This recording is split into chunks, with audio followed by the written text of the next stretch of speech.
In the spiritual exercises, the first meditation that St. Ignatius suggests is the meditation on sin. And one might wonder why this is so. When we read the Gospels, we find that Jesus himself never focused on sin. As a matter of fact, Jesus' prime focus was repentance and bringing the sinner back.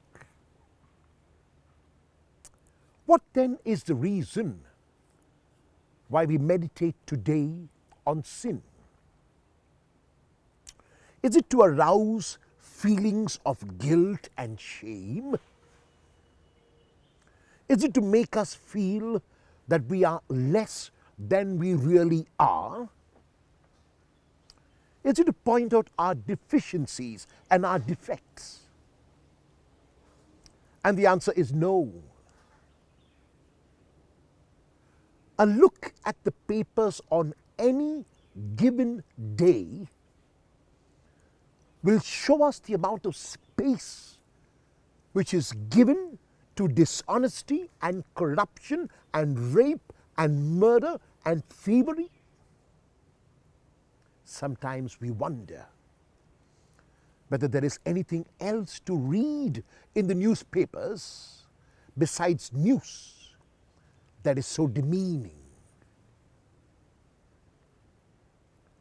Someone was watching news on television, and after watching the news for half an hour, he said, "I have not even seen gory movies as gory as the news." In other words, the reality today is that we are living in a broken world. We are living in a world that is so much in need of healing. And most important of all, I am part of that brokenness.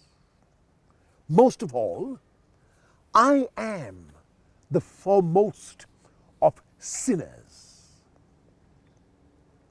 In his book, The Gulag Archipelago, Alexander Solzhenitsyn says so beautifully, "If only it were all so simple. If only there were evil people everywhere, insidiously committing acts of evil, and it were necessary to take those people, put them in a cage, and lock the door." But, he goes on to say, the line dividing good and evil cuts through every human heart.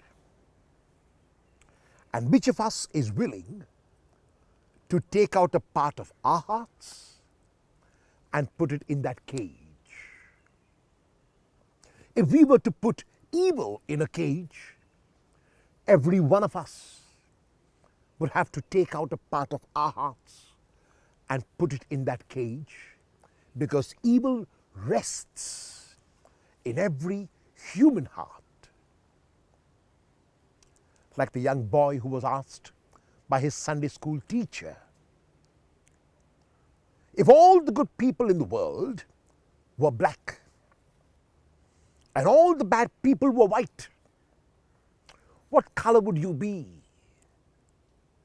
And the boy answered, "I would be gray. I would be gray, and every one of us would be gray, because there is good and evil in every one of us." And so therefore, when I speak about sin today, I want you to reflect not on the sin of your neighbor and say, "Oh, Father is talking about my neighbor. How does he know my neighbor so well?" Or, I don't want you to think that I'm talking about your spouse your husband or your wife or your children or your parents. No. When I speak about sin, I want you to say, does it apply to me? Am I guilty of this sin? And I want to take you through a sort of meditation with a text from the scriptures. John chapter 5, verses 1 to 9. I repeat, John chapter 5, verses 1 to 9. It is a beautiful story of the healing of the paralytic at the pool of Bethesda. It begins in this manner. There was a festival of the Jews. And if you're reading this text, and if you are familiar with the Gospel of John, you will know that festivals in John are a time when a certain aspect of Jesus' personality is revealed. So the moment I read this phrase, now there was a festival, my antenna goes up and I become attentive to the kind of revelation that John is going to make of Jesus. And even as I explain this text, I suggest that you apply your senses. And to apply your senses means you put yourself into that position. I would like to think that many of us have been to some festival or another, whether religious, whether sports, whether cultural. And we know what happens at a festival. There is noise, there is laughter, and each one has got a different intention for going to that festival. If it is a religious festival, then some are going to pray to the temple, some are going to visit relatives, and even at religious festivals, some are going to ask for a favor from God and to buy some things so they can take it back home. So there is a variety of reasons. So picture in your mind's eye this scene, large crowds in Jerusalem, people milling up and down, each one going about the reason why they have come to Jerusalem. And Jesus also is in Jerusalem. Now Jesus could have gone to the temple. He could have gone to visit relatives. But Jesus goes to the place where he is needed. The sheep gate, the porticos are all mentioned by John in order that we might be able to picture ourselves in that situation. Jesus enters a place where there are a number of invalids. And you can picture him standing there, looking down at these invalids. And John makes it easy for us to picture it because he names three kinds of invalids: the blind, the lame, and the paralyzed. And even as I reflect on these three kinds of deficiencies, even as I might think that I have external sight and am not blind, I can reflect on my blindness to my spouse's point of view.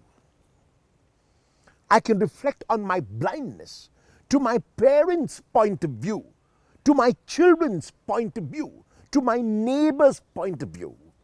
Have I closed my mind and my heart to any other point of view? So blindness is not merely physical blindness. Blindness is the inability to see even with my mind's eye, to see even with my heart. Am I also blind? The second kind of invalid is lame. And while you might have the ability to use all of your limbs, it is possible that your lameness may be lethargy, maybe the ability to put off things, maybe procrastination, maybe not doing what you are meant to do, maybe dragging yourself through life because of some past negative experience, maybe walking with a limp even though all of your limbs are fine.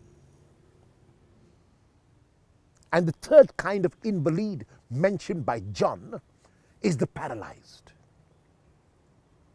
One of the things that paralyzes most people is fear. Fear so grips us that some of us are afraid of our own shadows. Am I basically a frightened person? What is it which frightens me?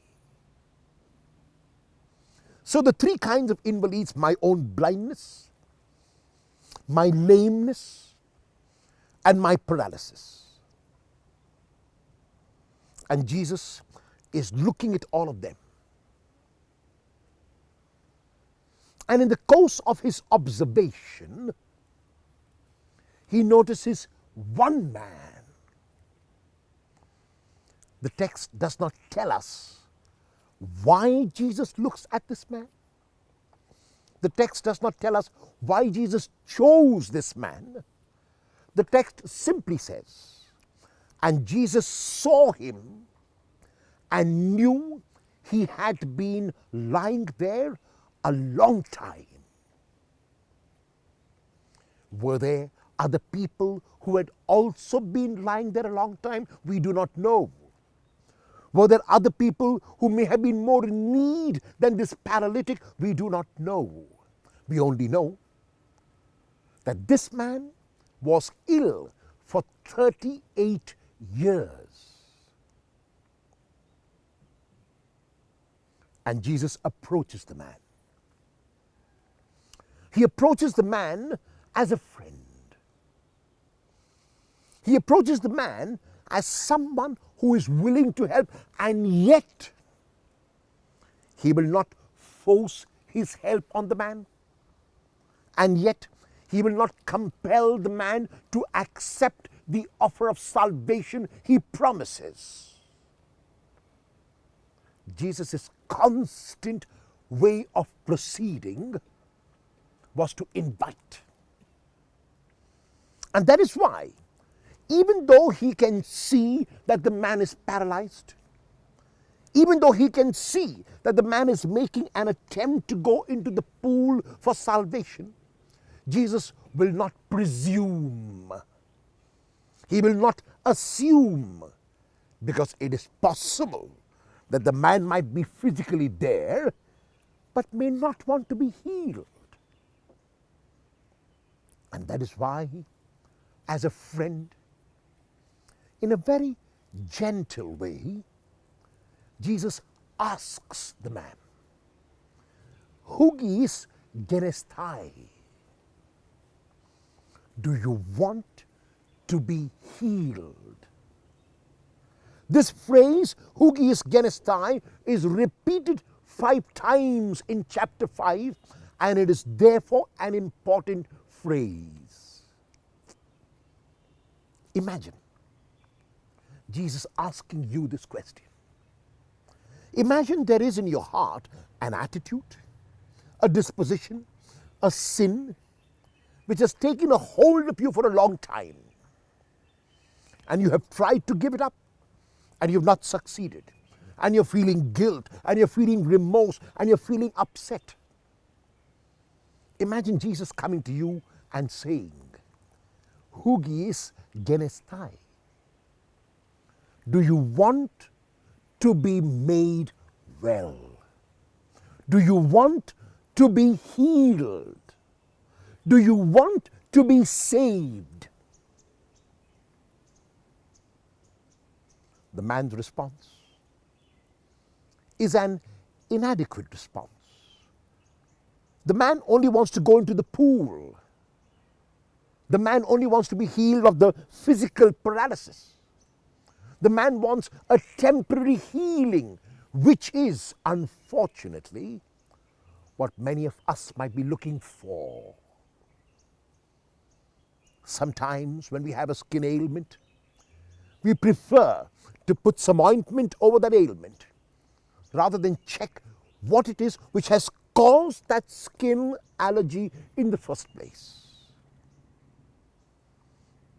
So therefore we are possibly, like the man at the pool, seeking only temporary relief rather than the solution which the Lord can give. So this man, ill for 38 years, seeks also a temporary resolution. Put me into the pool. Let me be healed physically is all that he says. But Jesus recognizes even this as a cry for help. And in regal style, Jesus says to the man, rise, take up your mat and walk. And there is an indication that the man really wanted to be healed because he obeys the command of Jesus to the letter. He rises, he takes up his mat, and he walks. And so, my friend, I invite you today to bring before the Lord any disposition, any attitude, any sin which has taken a hold of you. Sometimes it could be the sin in marriage of infidelity. It could be the sin often with youngsters of masturbation. It could be the sin of watching pornographic films and being addicted to them. It could be drugs. It could be alcohol. It could be anything which is taking you away from the free person that you are. It could be anything which is not allowing you to be free. I invite you to bring that disposition, that action, that thing which is holding you before the Lord. And hear the Lord ask you this question. Hugies genestai. Do you want to be made well? Do you want to be healed?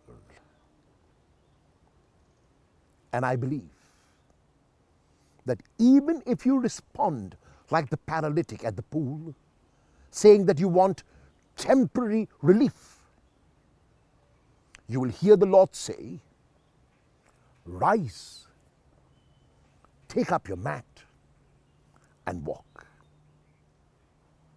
And like the paralytic, you will rise, you will take up your mat, and you will walk.